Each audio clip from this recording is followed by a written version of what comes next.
Chalo, good morning. Now let us see that how to prepare Kinjal Limited account in the books of Rikin Shah. It means that in the books of purchaser, vendor account. Chalo, ready kapo. In the books of Rikin Shah,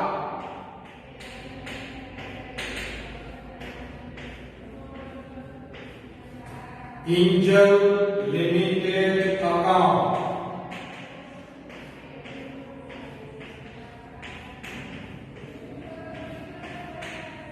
चलो account draw करो Kinjal limited નું રેકિંગ શાના બુકમાં 3 installment છે બરોબર છે એટલે કે બહુ મોટું નહીં ડ્રો કરો તો ચાલશે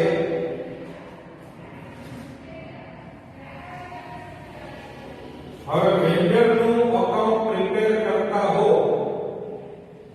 ત્યારે ખાસ ધ્યાન રાખવાની કે વેન્ડર ના અકાઉન્ટમાં ક્રેડિટ સાઇડ આવશે કેશ પ્રાઇસ અને ઇન્ટરેસ્ટ બોથ અને ડેબિટ સાઇડ આવશે પેમેન્ટ એટલે કે બેંક સી 1705 આપણે ડાઉન પેમેન્ટ કર્યું છે એ ડાઉન પેમેન્ટ છે 10000 નું અને એની એન્ટ્રી આપણે શું કરશું machine account debit two vendor account credit 10,000 rupees.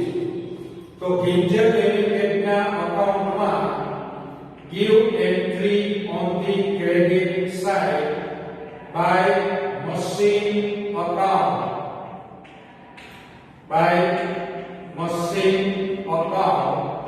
$10,000 rupees. ચલો આ એન્ટ્રી થઈ when down payment is to be made.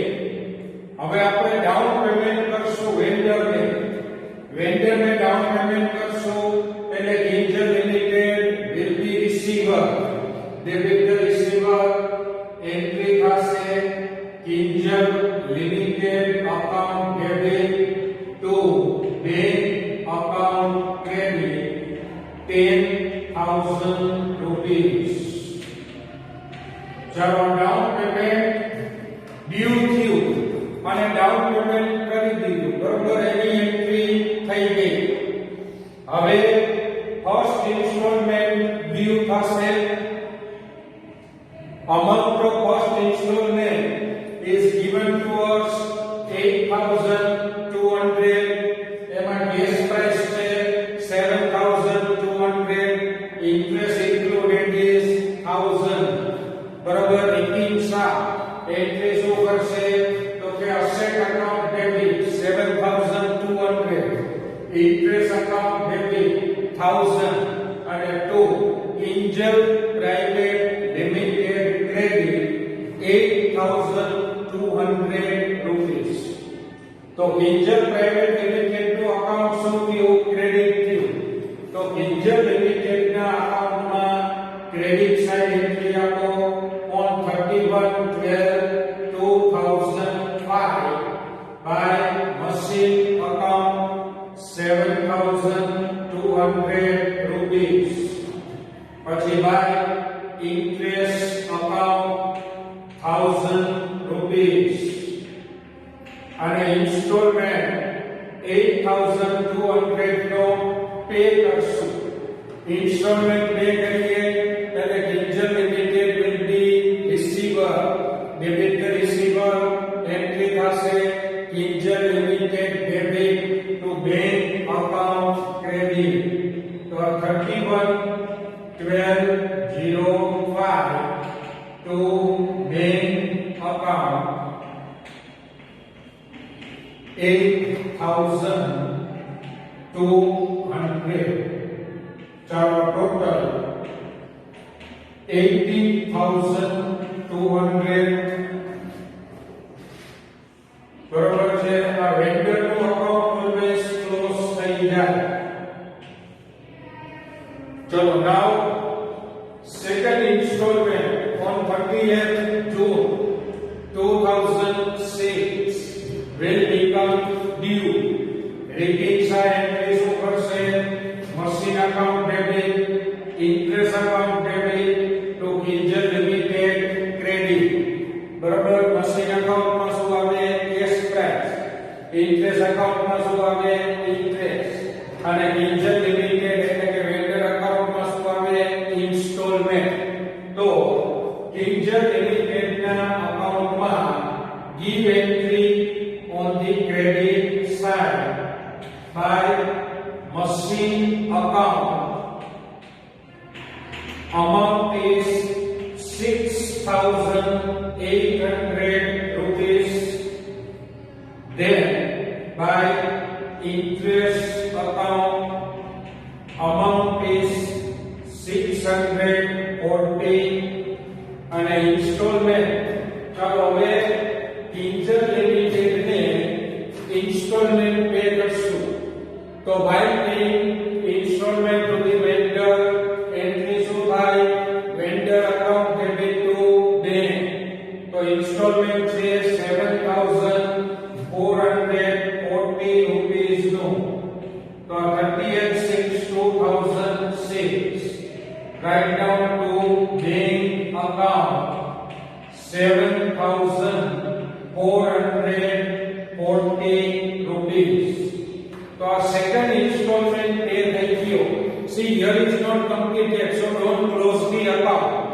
Here complete થયું નથી. We have already given the accounting year of both party ends on 31st December. એટલે આપણે account close 31st December એ થાય. જ્યારે પણ ફાઇનાન્શિયલ યર પૂરું થતું હોય ત્યારે.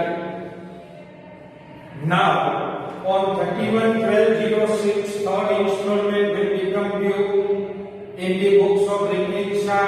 Rikinsha entry કરશે machine account debit 6,000, interest account debit 300 અને Kinjal Limited account credit 6,300.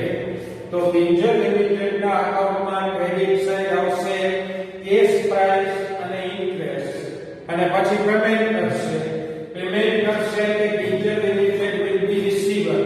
Debit the receiver entry થશે Kinjal Limited debit to bank credit.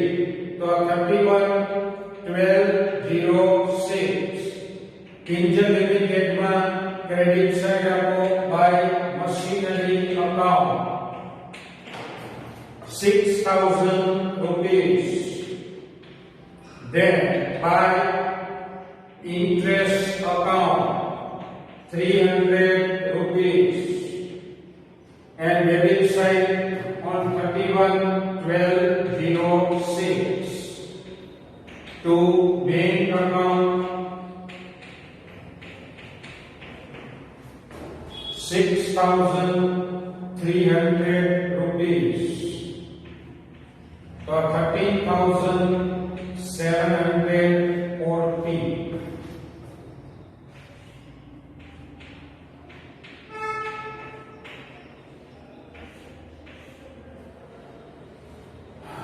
ચલો આ થઈ ગયું પરચેઝર ના બુક માં વેન્ડર નું અકાઉન્ટ. હવે આપણને કહે છે Rikinsha's account in the books of Kinjal Limited. એટલે કે વેન્ડર ના બુક માં પરચેઝર નું અકાઉન્ટ. ચલો હેડિંગ આપી દો. હેડિંગ આપો in the books of Kinjal Limited. Rikinsha account.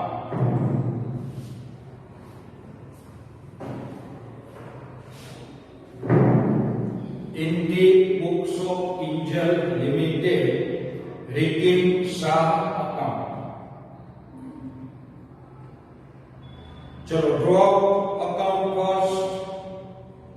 account draw કરી લો પછી એની એન્ટ્રી નોંધાવું છું.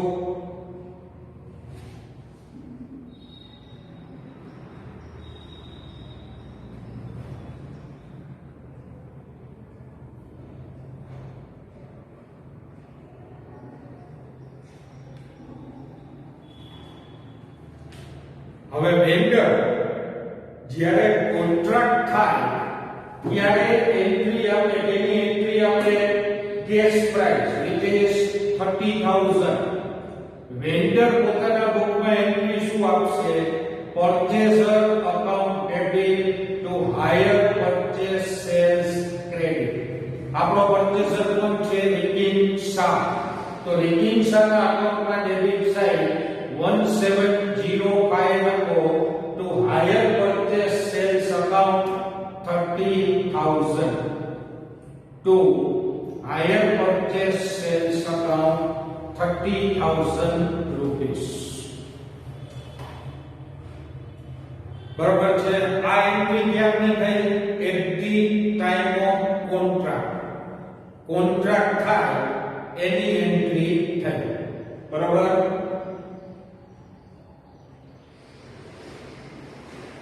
Now down payment will be received from Rikin Shah. Down payment છે 10,000 rupees. હવે down payment કરશે એટલે કિંજલ છે એ પોતાના બુકમાં એન્ટ્રી શું કરશે? Bank account debit to Rikin Shah credit 10,000. ચલો રિકિન શાહના અકાઉન્ટમાં ક્રેડિટ સાઈડ 1705 આપો by bank account 10,000.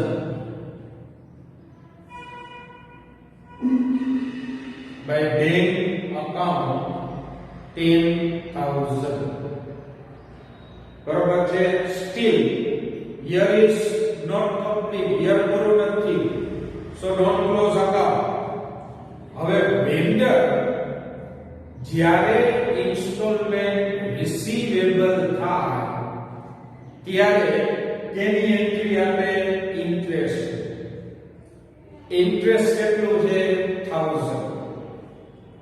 બરોબર છે? તો ચાલો હવે રિકિન શાહ પાસેથી 1000 રૂપીસ લેવાના થયા એટલે વેન્ડર એન્ટ્રી શું કરશે? Rikin Shah debit to interest account credit. તો રિકિન શાહના અકાઉન્ટમાં ડેબિટ સાઈડ આપો on 31/12/05 write down to interest account 1000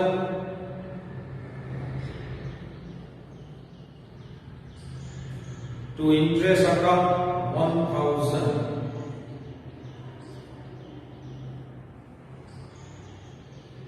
Now installment of 8,200 will be received from Rikin Shah. Vendor entry શું કરે? bank debit purchaser credit. બરોબર છે? તો રિકિન શાહના અકાઉન્ટમાં ક્રેડિટ સાઈડ આપો 31/12/05 by bank account 8,200 rupees.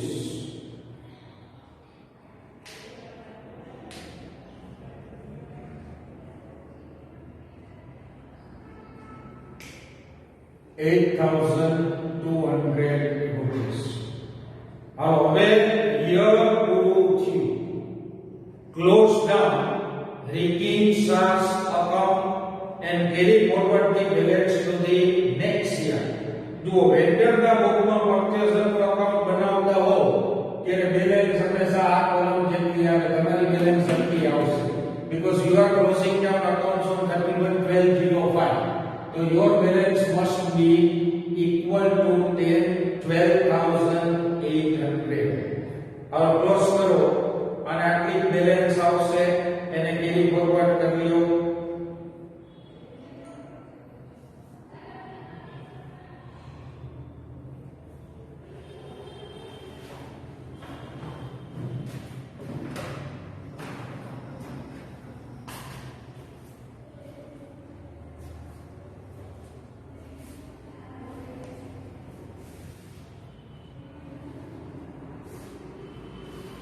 ચલો now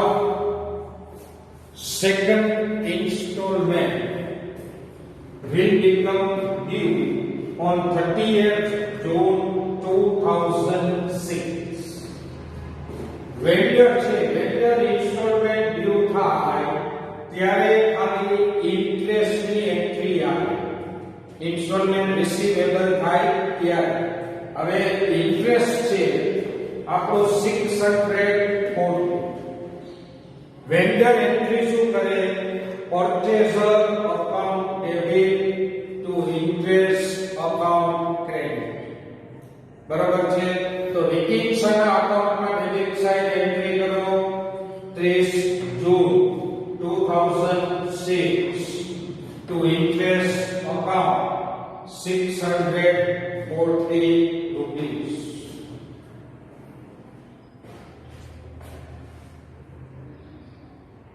Interest account 640 rupees.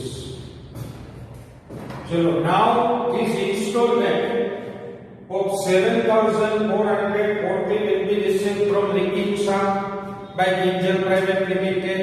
હવે કિંજલ ની ઇન્સ્ટોલમેન્ટ મળે એટલે એન્ટ્રી શું આપે? Bank debit.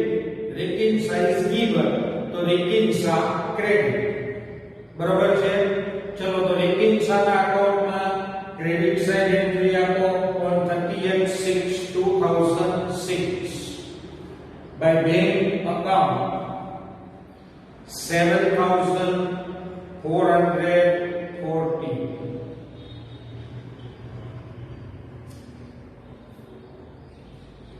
$7,440.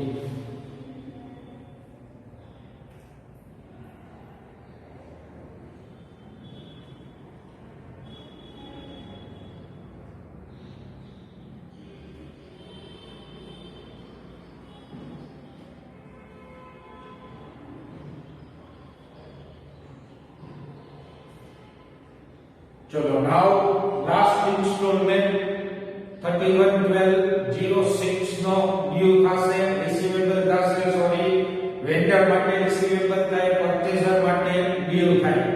હવે રિસીવેબલ થાય એટલે વેન્ડર અને એન્ટ્રી જેની આપણે ખાલી ઇન્ટરેસ્ટ. બરોબર? વેન્ડર એન્ટ્રી શું કરે? તો કે purchaser account debit to interest credit.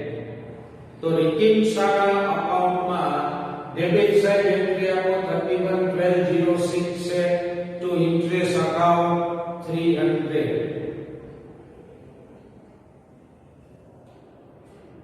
હવે ઇન્સ્ટોલમેન્ટ મળશે 6,300 નો ઇન્સ્ટોલમેન્ટ છે. વેન્ડર એન્ટ્રી શું કરશે? Bank debit to Rikin Shah credit. તો રિકિન્સામાં ક્રેડિટ સાઇડ એન્ટ્રી આપો by bank account 6,300 rupees. 6,300 rupees.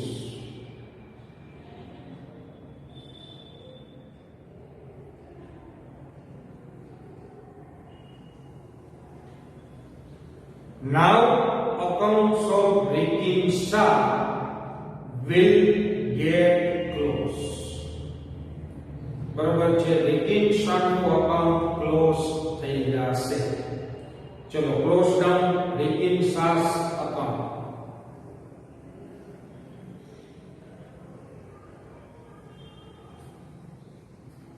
બરોબર છે? તો હાયર પરચેઝ મેથડમાં આ એક હાયર પરચેઝ મેથડના ચેપ્ટરમાં આ એક મેથડ પ્રોપરલી કરી લ્યો તો you will be 100% able to do the sum of higher purchase. કારણ કે હાયર પરચેઝ ના બે સમ પૂછાશે, એમાંથી એક સમ 110% આ મેથડમાં હશે કે જેમાં when cash price is not given, rate of interest is given, we have to start from the last installment, find out the cash price including in each installment, and then we have to find the total cash price. બરોબર છે? અને પછી આપણે જે working કરીએ stable accounts, એ તો બધું જે આપણે ફર્સ્ટ સિમ્પલ મેથડમાં જોયું એ પ્રમાણે થશે. તો આ એક મેથડ હાફ યરલી ઇન્સ્ટોલમેન્ટ હોય ત્યારે ખાસ યાદ રાખવાનું કે ઇન્ટરેસ્ટ અડધો થઈ જાય. યરલી ઇન્સ્ટોલમેન્ટ હોય તો ઇન્ટરેસ્ટ પૂરેપૂરું રહે. બરોબર છે? તો આ વસ્તુ જો હાયર પરચેસ મેથડની અંદર 100% તમે એટેન્ડ કરી શકશો અને પૂરેપૂરા માર્ક્સ આવશે. કારણ કે એવું કઈ આ મેથડમાં ટફ છે. We have already seen, we have already learned the method. કે there is nothing so tough in this method. ખાસ ધ્યાન એ રાખવાનું છે કે સેકન્ડ લાસ્ટ ઇન્સ્ટોલમેન્ટ થી તમે જ્યારે ઇન્ટરેસ્ટ લો બરોબર છે ત્યારે એમાં લાસ્ટ ઇન્સ્ટોલમેન્ટ ની કેશ પ્રાઇસ એડ કરવાનું ભૂલવાનું નહીં. આઉટસ્ટેન્ડિંગ અમાઉન્ટ ફાઇન્ડ કરવી પડે. આ બહુ નેસેસરી છે. મેજોરિટી શું થાય ખબર છે સ્ટુડન્ટ્સ ની વસ્તુ ભૂલી જાય. એટલે કોઈ પણ ઇન્સ્ટોલમેન્ટમાં ઇન્ટરેસ્ટ કેલ્ક્યુલેટ કરતો ત્યારે યાદ રાખો કે એના પછીના જેટલા ઇન્સ્ટોલમેન્ટ છે આ બધા ઇન્સ્ટોલમેન્ટની કેશ પ્રાઇસ એડ કરો ત્યારે તમને આઉટસ્ટેન્ડિંગ અમાઉન્ટ મળે અને એના ઉપર ઇન્ટરેસ્ટ કેલ્ક્યુલેટ કરવા. બરોબર? ક્લિયર? ઓકે, ચાલો હવે નેક્સ્ટ સમ આપણે લઈશું સમ નંબર 14. જો 14 સમ પણ આ જ મેથડનો છે અને લાસ્ટ સમ છે. કારણ કે 15 થી પછી ન્યુ મેથડ જે છે મોસ્ટલી ચાલુ થશે. બરોબર છે? જો કે 15 માં આ મેથડનો યુઝ આવશે તો 14 સમ જે છે એ આપણે કરીએ છીએ. બરોબર છે? પછી 15 માં હું ખાલી તમને કેશ પ્રાઇસ ફાઇન્ડ કરાવતા શીખવાડીશ. કારણ કે એમાં ખાલી કેશ પ્રાઇસ ફાઇન્ડ કરવાનો પોઈન્ટ છે, બીજું કઈ ન્યુ છે નહીં. એટલે હવે 16મા સમ થી અગેન મેથડ ચેન્જ થશે. યસ, 16 સમ થી અગેન મેથડ જે છે ઊંધું થઈ જશે. કેશ પ્રાઇસ આવી છે, રેટ ઓફ ઇન્ટરેસ્ટ નો આવી, પણ એ 16 સમ થી છે. ચલો તો 14 સમ આપણે સ્ટાર્ટ કરશું.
ચલો સમ નંબર 14. બરોબર છે? C here also cash price of machine is not given. question mark છે. interest rate આપ્યો છે 10%. depreciation rate આપ્યો છે 10% by diminishing balance method અને half yearly installment છે. બરોબર છે? હાફ યરલી ઇન્સ્ટોલમેન્ટ હોય એટલે આપણો રૂલ શું છે? ઇન્ટરેસ્ટ રેટ હાફ થઈ જાય. 10% વાળો આપણે કેટલા લેશું? 5%. ચલો છેલ્લા ઇન્સ્ટોલમેન્ટ થી સ્ટાર્ટ થશે. ફોર્થ ઇન્સ્ટોલમેન્ટ થી હું ખાલી સ્ટાર્ટ કરાવી દઉં તમને. બદલી not 1 give fourth installment.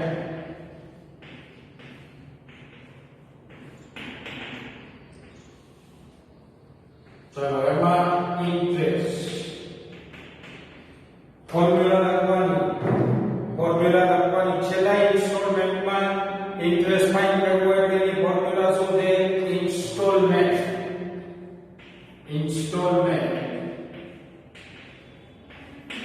Into ROI upon 100 plus ROI. तो लास्ट इंस्टॉलमेंट આપણને આપ્યો છે 26,250 into rate of interest is 5 divided by 105.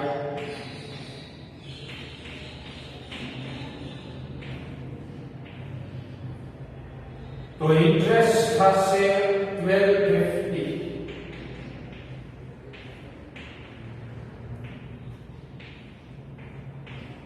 અને ઇન્સ્ટોલમેન્ટ માંથી ઇન્ટરેસ્ટ માઈનસ કરીએ એટલે કેશ પ્રાઇસ થશે 25,000. હાલો હવે આવી જ રીતે થર્ડ સેકન્ડ ફર્સ્ટ અને પાંચમી working note total cash price ની આપી દઉં. બરોબર છે. ટોટલ કેશ પ્રાઇસ સુધી તમારે ફાઇન્ડ કરવાનું છે.